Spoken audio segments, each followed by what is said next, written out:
Куштепти – древний туркменский танец и сопровождающее его пение, является визитной карточкой национальной культуры Туркменистана. Национальное искусство пения и танца куштепти, отражающее симбиоз историко-культурных традиций и духовного опыта туркменского народа, в 2017 году было внесено в репрезентативный список нематериального культурного наследия ЮНЕСКО.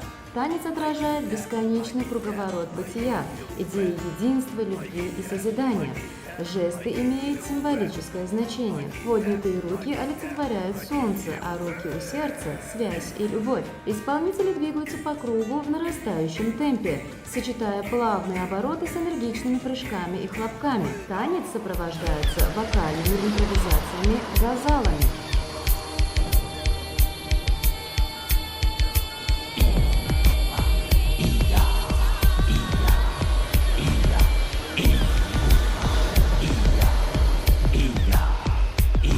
Истоки танца уходят вглубь тысячелетий. Изображения танцоров, напоминающих исполнителей куштепти, найдены на античных ритонах при раскопках древней Мисы.